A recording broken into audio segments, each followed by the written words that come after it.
হয় হাসো না হয় তাকিয়ে থাকো, দুটো একসাথে করো না। আমার দুর্বল হৃদয় তো দিতে পারে না। মাঝে মাঝে মনে হয় তোমাকে ব্যাঙের মতো করে খেয়ে ফেলি। কি দেখো? চুলের উপর পড়ে থাকা আলো, মেঘ গলে সব আলো তোমার চুলে এসেছে। মাঝে মাঝে কি মনে হয় জানো, কি? সৃষ্টিকর্তা আলো সৃষ্টি কেন পৃথিবীর সকল প্রেমিকাকে সুন্দর দেখায়, বিশেষ করে আমারটাকে।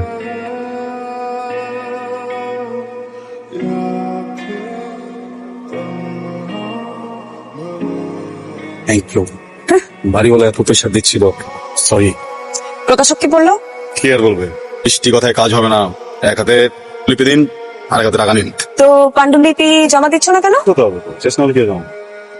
নাকের উপর কবিতা লেখা নিষেধ, চোখের উপর কবিতা লেখা নিষেধ, দুঃখে বা অতি সুখে ঝরে যাবে।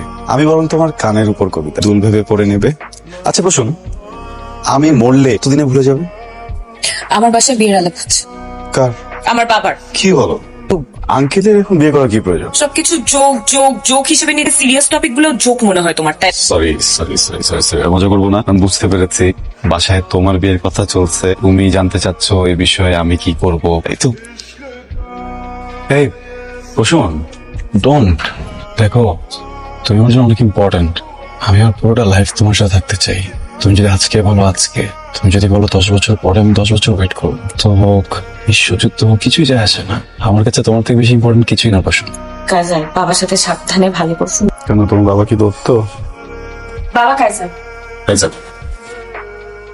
তোমরা একটু বসো, আমার নিয়ে এসি। ঢাকায় থাকো? জি, স্কুলের সার্টিফিকেট পাওয়া পর্যন্ত মফস্বলে বলি। এবার তো আব্বা মা মারা গেল, পরে ঢাকা চলে আসছে। প্রিয় স্বজন? বহল তবিয়তে আছেন। মানে মানে ওই আমার বাবার যা কিছু ছিল সে দখল করে ওনারা ভালো আছেন, আমি আমার মতো আছি। বেসিক রিকোয়ারমেন্ট তো আছে, তাছাড়া জমি জমার দামও তো অনেক বেড়েছে। আর তুমি প্রপার্টি গুলোকে সিকিউর করছো না কেন? আমার জীবন সিকিউর করছি। মানে বিষয়টা খুলে বলি, দেখেন পর্যন্ত বাঁচবো কিনা, আমি তো কালো মারা যেতে পারি। আমি বর্তমানে বাঁচি আঙ্কে, বেলার জন্য যা কিছু প্রয়োজন হয় ওটুকু আমি জোগাড় করে নিই। এই বাবা অ্যাজ আ রাইটার কি ও অনেক পপুলার, মানে মানুষজন বলে একদিনও হুমায়ুন আহমেদের মতো বড় হবে। একদিন, এখন তো না। ওর তো কোনো ক্যারিয়ার গোলই নেই। ও যে প্রফেশনটা বিলং করে এটা তো কোনো ফিউচার নেই, একটা বুলশিট। সরি আঙ্কেল, কি বললেন এবার একটু? আমি বলেছি শিট প্রফেশন। আচ্ছা, মানে আপনার কাছে মনে হচ্ছে যে রাইটিং প্রফেশন বুলশিট। ভালো কোন প্রফেশন মনে হয় আপনার কাছে? দুর্নীতি করা, ঘুষ খাওয়া। Shut up! কি বলছো তুমি? তো করবেন না। আপনি আপনার বুকে হাত দিয়ে বলেন তো, এই যে আপনার বাড়িতে আপনি এরকম দামি সোফা রেখে আপনি যে লাইফস্টাইল মেনটেন করেন, আপনি যে স্যালারি পান ওটাতে আপনি ঘুষ খান না? কাজার এটা দেখার দায়িত্ব কি তোমার? তুমি কার সাথে কথা বলছো জানো? আমি ঘুষখোরের সাথে কথা বলছি। Shut up! তোমার বাবা মা তোমাকে কোনো শিক্ষা দেয়নি? আঙ্কেল প্লিজ বাবা মাকে নিয়ে কথা বলবেন না। Shut up! তুমি আমার বাড়িতে এসে কথা বলছো আমাকে? আপনি বাবা মাকে নিয়ে কথা বলবেন না প্লিজ। তোমার বাবা মা হচ্ছে অশিক্ষিত, তুমিও তাই হয়েছো। মানুষ নাকি জানোয়ার? তখন থেকে দেখছি বাবা একটা কথা বলে তুমি বলেই যাচ্ছ কেন? কি সমস্যা? আজকে মানুষ শুনি না হয় তোমার কোনো কথায় বিরক্ত, একটু বুকটা বন্ধ করে রাখো। প্রফেশন নিয়ে কথা। বন্ধ করো কাজার। কাজার বাসা থেকে বের হও। আমার বাবা মাকে নিয়ে। কাজার আমার বাসা থেকে বের হও।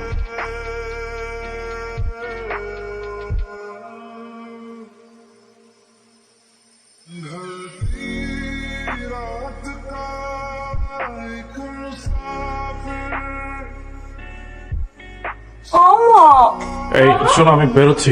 শেষ করবে না? আর বলো না, একটা ঝামেলা লাগছে, এক্ষুনি গিয়ে আমার ম্যানেজারের সাথে বসতে হবে, বের হয়ে যাবে। আমি নাস্তা অফিসে করে খেয়াল রেখো। হ্যাঁ আচ্ছা আচ্ছা আচ্ছা আচ্ছা। তোমার আমি কতবার সাবধান করছি, কথা শোনো নাই। কোম্পানির পলিসির বাইরে গিয়ে দিনের পর দিন অনিয়ম করছো। নতুন সিওর ব্যাপারে আমি তোমার বলি নাই, আগে বলি নাই, বলছি কিন্তু তুমি পাত্তা দাও নাই। এখন তদন্ত হবে, চাকরির আশা করো না। কিভাবে জেলে যেতে না হয় সে কিছু তো একটা হয়েছে আমাকে। অফিসের একটা ফাইন্যান্সিয়াল প্রজেক্ট নিয়ে অনেক বড় ঝামেলা হয়েছে, একটা রেসপন্সিবিলিটি ছিল আমার উপর। এখন আমি বুঝতেছি না আসলে কিভাবে কি ম্যানেজ করবো। আমি যাবো, যে ওনার সাথে কথা বল, টেনশন করো না। কি খাবেন ভাবে? ইতালিয়ান কিছু নাই? না আমি কিছু খাবো না। আমি আসলে আপনার সাথে একটা জরুরি বিষয়ে কথা বলতেছি। ভাবি আমি বোধহয় বুঝতে পারছি আপনি আপনাকে ফিন করছেন। দেখেন ওরা আসলে অনেক আপসেট হয়ে পড়েছে। আসলে আপনি তো ওর গার্জিয়ান ছিলেন, ওকে ভালো কোনটা মন্দ কোন এরকম একটা সিচুয়েশন ওকে কিভাবে কি বলা উচিত। আগের সিইও থাকলে খুব সহজেই ব্যাপারটাকে ম্যানেজ করতে পারতাম। যিনি আছেন খুব স্ট্রিক্ট। আমার সবগুলো চ্যানেল থেকে খোঁজ খবর লাগিয়েছি যে উনি, ওনার রেপুটেশন হচ্ছে ডিসিপ্লিনের ইস্যুতে কোনো আপোষ করে না, একদম বরদাস্ত করে না। এই অবস্থায় যদি আমি কিছু বলতে যাই ভাবি এই থাকবে না। আপনি একটা কাজ করেন না, আপনি তার সাথে দেখা করে সরাসরি কথা বলেন। ফাইন্যান্সিয়াল প্রবলেম বলতে কি বলতেছো? ঘুষ খাও? রসুন কে না খায়? দেখো তোমার বাবা কি এত বড় বাড়ি লাক্সারি লাইফস্টাইল বেতনের টাকা দিয়ে করছে? ঘুষের টাকা দিয়ে করছে। আমরা আর্গুমেন্ট না করি। আমি একটা প্রবলেম পড়ছি মানে আমাদের হোল ফ্যামিলি প্রবলেমে পড়া বলে যাই, এটার জন্য তুমি সাফার করবে, সন্তান সাফার করবেন, এতটুকু তো বোঝো রাইট? সিও স্যারের সাথে একটু কথা বলে গিয়ে তদন্ত কমিটি না থাকলেও তো আমি এই প্রবলেমটা ম্যানেজ করে ফেলতাম, এটা আমার পারেই ছিল না। তদন্ত কমিটি সিও স্যারের ভয়ে একটু এদিক সেদিক করতে পারত, এটাই হয়ে গেছে মেইন প্রবলেম।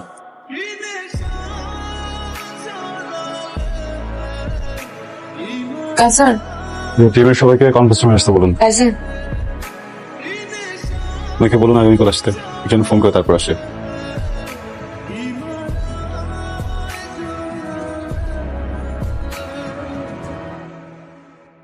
স্যারের সাথে কথা বলতে পারছি না। কালকে আবার যেতে বলেছে। এই মহান আদর্শবান সিওর বাচ্চা জনের নাম লিস্ট করছে, প্রত্যেকটাকে জেলে পাঠাইছে। হারামজাদার বাচ্চা কোনোভাবেই আমাকে ছাড়বে না। কি না দিয়ে চেষ্টা করছি আমি, ক্ষমতা সবকিছু দিয়ে চেষ্টা করছি, আচ্ছা তাও আমি কোনোভাবে ম্যানেজ। তুমি প্লিজ আরেকবারের জন্য লাস্ট ট্রাই করো, ইউর মাই লাস্ট। তুমি প্লিজ আরেকটাবার একটু কথা বলে দেখো, উনি ম্যানেজ হলে সবকিছু সলভ হয়ে যাবে। আপনি একটু কাইসারকে ফোন করেন, সেটা লিস্ট আমাকে জানান। সরি ম্যাম, আমাদের এরকম কোনো নিয়ম নেই স্যার। প্লিজ ম্যাডাম, প্লিজ বলুন।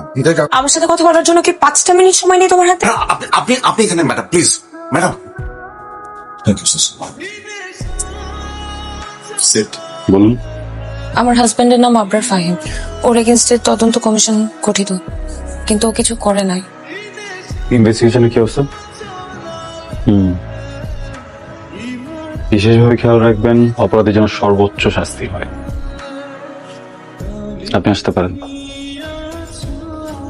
কাইসার, ওই ভ্যাগাবন্ড ছেলেটা কি সিইও? How is possible?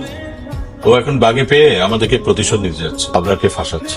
না বাবা, এটা মনে হয় ঠিক হবে না। ডিপার্টমেন্টে আবরারের ঘুষ খাওয়া নিয়ে বেশ কয়েকদিন ধরে কথা চলছিল। ম্যানেজার স্যার আবরারকে এটা নিয়ে ওয়ার্ন করেছে। মাথায় যায় নাই আবরারের অফিসে কি হচ্ছে সেটা তো আর আমি জানি না, তাই না? ঘুষ খাওয়া, ঘুষ দেওয়া, এটাই তো এদেশের সিস্টেম। কাইজার, তুমি কি আমাকে চিনতে পেরেছো? জি না। কে আপনি? আমি প্রসূনের বাবা। সরি, কোন প্রশ্ন? চেয়েছিলাম আবরার ফাহিমের ব্যাপারে কিছু বলার জন্য। এটার যদি এখন জেল জরিমানা হয়, আমার মেয়েটা দুধের বাচ্চাকে নিয়ে অসহায় অবস্থা করবে। এখানে আমার কি করার আছে বলুন?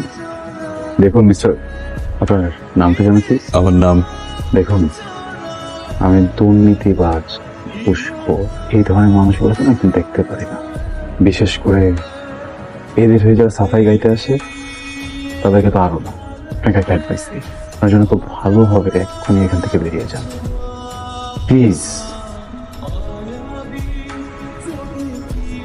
বলেছিলাম বাবা তোমাকে আবার অপমান করব। আরে ও তো অপমান করার জন্য বসেই ছিল। এটা অপমান না, এটা প্রতিশোধ। ওরা পুলিশ দিয়ে ধরিয়ে দিয়েছিলাম, জন্য প্রতিশোধ দিল। আমার প্রত্যাখ্যান মানতে পারে না। চাকরি, সাফল্য, দুনিয়াদারি, এইসব কিছুই ওর মাথায় কখনো ছিল না। সরল সাদামাটা জীবন ছিল। এটাই কাইজার পাল্টে গেল আমার জীবন। তুমি কি চাও আমার থেকে? আমার জীবনটা কি তুমি তছনছ করে দিতে চাও? তুমি কি আমাকে রাস্তায় ফেলে দিতে চাও? পথে বসাতে চাও? এই যে আমি আমার বাচ্চাটাকে নিয়ে রাস্তায় রাস্তায় ঘুরে কি করলে তোমার একটু শান্তি হবে বলো? তোমার অনেক রাগ না আমার উপরে? কি তোমার সাথে পার্সোনাল সময় কাটালে তো বা তুমি আমাকে তখন শান্তি দিবা?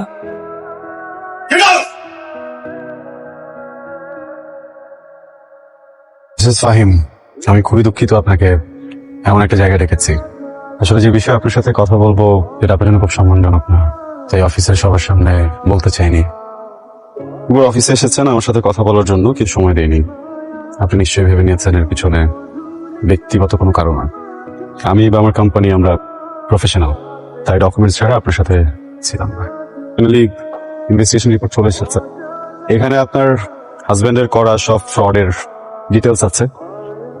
মানুষ হিসেবে পুরোটা দেখে আমাদের বলবেন। এখন তোমার যেটা ভালো মনে হয় তুমি করো, আমার তোমাকে বলার কিছু নেই। মিসেস ফাহিম, আমরা অবিবেচক নই। আপনার পরিবারের বিষয়টা আমরা ভেবেছি, আপনার সন্তানের বিষয়েও ভেবেছি।